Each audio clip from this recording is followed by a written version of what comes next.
یہ میری خوش قسمتی کہ میں حضور کا امت ساری زندگی اس کا شکریہ ادا کرتا رہوں تو کہ شکر ادا. ہم حضور کے امتی، نبی انتظار کرتے رہے، نبی منتظر رہے. حضرت خلیل اللہ کی بارگاہ میں پکار رہے ہیں، ربنا وابعث فیہم رسولا، مالک رسول بھیج دے. کوئی کہتا ہے لیسا بفظ ولا بغلظ، وہ ترشرو نہیں ہوگا، سخت مزاج نہیں ہوگا، ماتھے پہ شکنے لانے والا نہیں ہوگا، وہ پیار بانٹنے والا ہوگا. بس وہ آیا جا رہا ہے. حضرت عیسیٰ نے تو نام بھی بتا دیا تھا، مبشرا برسول یاتی من بعد اسمہ احمد. لوگوں میں جا رہا ہوں، چلو نام بھی بتا دیتا ہوں، میرے بعد جو آنے والا اس کا نام احمد ہوگا. انتظار کرتے رہے. 12 نبیوں نے انتظار کیا حضور کی امت میں ہونے کے لیے، تمنا کی. نستورا راہب انتظار کرتا رہا، بحیرہ راہب انتظار کرتا رہا. شب ہجر کی سختیاں کوئی اس سے جا کے پوچھے، تیری راہ تکتے تکتے جسے صبح ہو گئی. زندگیاں گزار دی انہوں نے. سلمان فارسی کی کہانی سن لو. مجوسی کے بیٹے تھے، حق کی طلب میں نکلے، باپ نے گھر سے نکال دیا. ایک پادری کے پاس جا کے رکے، زندگی بھر اس کی نوکری کی. جب اس کا آخری وقت آیا، اس نے کہا میری تدفین کے بعد غموریہ چلے جانا، وہاں کا پادری خدا رسیدہ ہے، تجھے اس سے کچھ مل جائے گا. کہتے میں وہاں سے غموریہ آ گیا. پھر اس پادری کی ساری زندگی خدمت کی. جب وہ مرنے لگا تو اس نے کہا کوئی ایسا شخص نہیں ہے جس کے پاس اب میں تجھے بھیجوں، لیکن نبی آخر الزماں کے ظہور کے لمحے آ گئے ہیں. تو یہاں سے یثرب چلا جا، وہ اس نبی کی ہجرت گاہ ہوگی. تیری زندگی سنور جائے گی. تو نے بڑی محنت کی ہے، بڑی نوکری کی ہے میری. کہتے میں نے اس کو کہا کہیں ایسا نہ ہو میں دھوکہ کھا جو مجھے کوئی نشانی بتا. اس نے کہا 3 نشانیاں ہیں. ایک صدقہ نہیں لے گا، دوسرا ہدیہ رد نہیں کرے گا، تیسرا 2 کندھوں کے درمیان مہر نبوت. کہتے ہیں میں نے اس کی تدفین کی. یثرب کی جانب جاتے ہوئے ایک قافلے میں شامل ہو گیا. انہوں نے مجھے پکڑ کے اپنا غلام بنا لیا، لیکن میرے پہ مہربانی یہ کی کہ مجھے بیچا جا کے مدینے میں.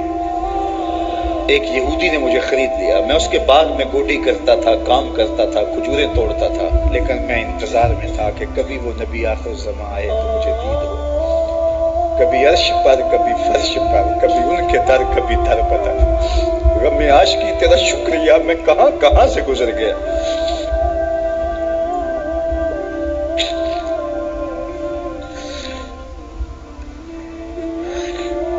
کہتے ہیں ایک دن میں اپنے باغ میں کھجوریں توڑ رہا تھا کہ ہواؤں میں مستی پیدا ہو گئی اور ہر سمت سے طلع البدر علینا کی صدائیں گونجنے لگیں.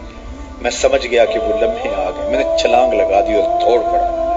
میرے آقا نے سمجھا شاید غلام بھاگ گیا. اس نے دوڑ کے مجھے پکڑ لیا.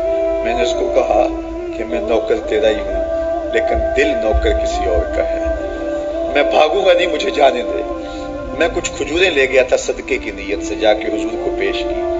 آقا کریم نے فرمایا ہم نبی صدقہ نہیں لیتے. کہتے ہیں نشانی ایک پوری ہو گئی. کہتے ہیں کہ میں کچھ دنوں کے بعد اور کھجوریں لے گیا اور میری نیت ہدیہ کی تھی. میں نے پیش کی، حضور نے قبول کیا.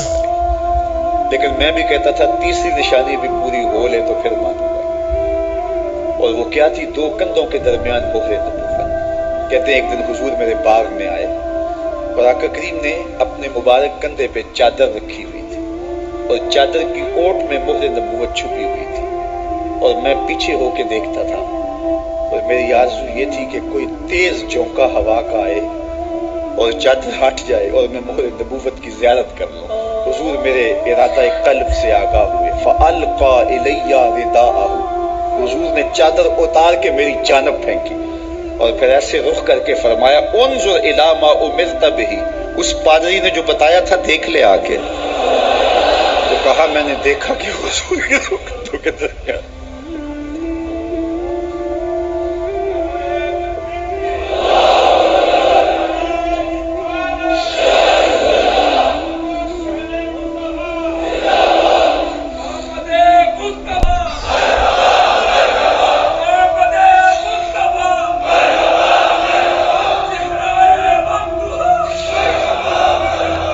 ہجر کی سختیاں کوئی اس سے جا کے پوچھے، تیری راہ تکتے تکتے جسے صبح ہو گئی. ہم نے تو کوئی انتظار نہیں کیا نا، ہم نے تو کوئی دکھ نہیں سہا. ہم سوئے تھے مقدر جاگ اٹھے، ہمارے والد مسجد سے مولوی صاحب کو بلا لائے، انہوں نے کان میں آ کے کہا مبارک ہو تو حضور کا نوکر بن کے آ رہا۔ میرے والد گرامی ایک شعر جھوم کے پڑھا کرتے تھے، محمد جانے جانا ہے پیغمبر ہو تو ایسا ہو، رسولوں کی بشارت سے مبشر ہو تو ایسا ہو، امر توقیر کا سب کو موکر ہو تو ایسا ہو، کیا ہم کو غلام ان کا مقدر ہو تو ایسا ہو۔ میں اپنے مقدر پہ قربان نہ جاؤں، آپ اپنے مقدر پہ نثار نہ جائیں، ہمیں وہ نبی ملا جو نبیوں کا نبی ہے۔ بنو سعد کے مقدر بھی جاگ اٹھے، اللہ اکبر، کیا وہ خوش نصیب وادیاں تھیں، کیا وہ خوش بخت پہاڑ تھے بنو سعد کے، جہاں حضور نے زندگی کے ابتدائی سال گزارے۔ اللہ اکبر۔ حضرت حلیمہ سعدیہ کہتی ہیں جب میں حضور کو گھر لے گئی تو میرے گھر میں روشنیاں آ گئیں، باقاعدہ عورتوں نے کہا حلیمہ تو اتنی امیر ہو گئی ہے رات کو بھی دیا نہیں بجھاتی۔ بڑے امیر کبیر گھرانوں میں بھی رات کو لوگ دیا بجھا دیا کرتے ہیں، لیکن تو اتنی ہی امیر ہو گئی ہے کہ رات کو بھی تیرے گھر کا دیا نہیں بجھتا۔ تو حلیمہ سعدیہ نے کہا آؤ میں تمہیں بتاؤں میرے گھر میں دیا کون سا روشن۔ باقاعدہ ہم جولیوں کو بلایا، پالنے میں حضور تھے، اشارہ کر کے کہا ما کننا نحتاج الی السراج من یوم اخذناہ، جب سے یہ پیارا گھر آیا ہے میں نے سارے دیے توڑ دیے، دیے کی ضرورت نہ مشعل کی حاجت، عجب روشنی تو نے پائی حلیم، بڑی تو نے توقیر پائی حلیمہ، بنی تو محمد کی دائی حلیم۔ کہا ما کننا نحتاج الی السراج من یوم اخذناہ، جب سے یہ پیارا گھر میں آیا ہے میں نے سارے دیے توڑ دیے۔ جہاں روشنی چاہیے ہوتی ہے حضور کو اٹھا کے اس کمرے میں لے جاتا ہے، وہاں انوار پھیل جاتے ہیں، روشنیاں پھیل جاتی ہیں، کیسے اجالے پھیلے، کیسی روشنیاں پھیلے۔ حلیمہ دا چھپر کھجوری دے تھلے، اوراں وچھالے نوری مسلے، فرش تو عرش تک پہ گئی دہائی، حلیمہ نے لٹ لئی خدا دی خدائی۔ اللہ اکبر۔ وہ سارا دن تو صحراؤں میں گھوم لیتی تھی، اسے جب بھوک لگتی تھی لبوں کو چوم لیتی تھی۔ بخت جاگے حلیمہ سعدیہ کے، حضور ان کے گھر آئے، اللہ اکبر، جدھر سے گزرتے گئے نور پھیلتا گیا، انوار پھیلتے گئے۔ حضرت سیدہ طیبہ طاہرہ حضرت عائشہ سلام اللہ علیہا فرماتی ہیں کہ میں کچھ سی رہی تھی کہ میرے ہاتھ سے سوئی گر گئی، اب حضور کے گھر میں دیے میں جلانے کے لیے تیل بھی نہیں تھا، میں پریشان تھی، سوئی گر گئی، اتنے میں حضور تشریف لائے، حضور مسکرائے، کہتی ہے میں نے گمی ہوئی سوئی تلاش کر لی۔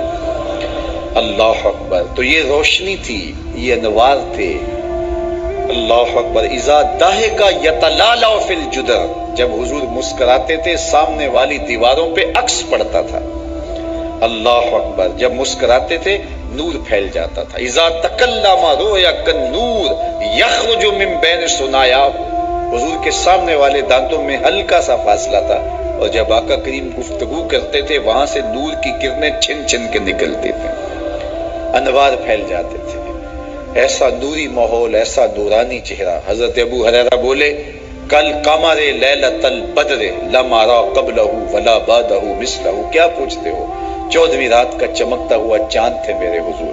پھر کہا نہیں نہیں نہیں، حضور جیسا نہ پہلے دیکھا نہ بعد میں دیکھا۔ حضرت حسان بن ثابت پاس کھڑے تھے، کہا دیکھتے کیسے، کسی ماں نے جنم دیا ہوتا تو دیکھتے، خدا نے وہ سچائی پن چھڑیا جدے وچ محمد نو ڈالیا سی، حسینہ جمیلہ دا منہ موڑ دیتا، محمد بنا کے قلم توڑ دیتا، مثل او در عالم امکان متصور نیست۔ حضرت شیخ مجدد کہتے ہیں حضور کی مثل بزم عالم میں ممکن ہی نہیں ہے، ہو ہی نہیں سکتا۔ اور اقبال کا لہجہ بھی دیکھیے، رخ مصطفیٰ ہے وہ آئینہ کہ اب اس سا دوسرا آئینہ نہ کسی میں خیال میں نہ دکان آئینہ ساز میں۔ تو وہ پیکر تراشا، وہ پیکر تراشا، مکھ چند بدرشا شانی ہے، متھے چمک دی لاٹ نورانی ہے، کالی زلف تیک مستانی ہے، مخمور رکھی ہن مد بری، کیسا جمال دیا، کیسا حسن دیا۔ اچھا بریلی کے امام سے بھی پوچھ لیجئے، اللہ اکبر، بل بل نے گل ان کو کہا، کمری نے سروے جاں فضا، بلبل کی منتہائے پرواز تو یہی ہے نا، کسی کو پھول کہتے۔ بلبل نے گل ان کو کہا، قمری نے سروے جاں فضا، حیرت نے جھنجھلا کر کہا یہ بھی نہیں وہ بھی نہیں۔ خورشید تھا کس زور پر، کیا بھڑ کے چمکا تھا قمر، بے پردہ جب وہ رخ ہوا یہ بھی نہیں وہ بھی نہیں۔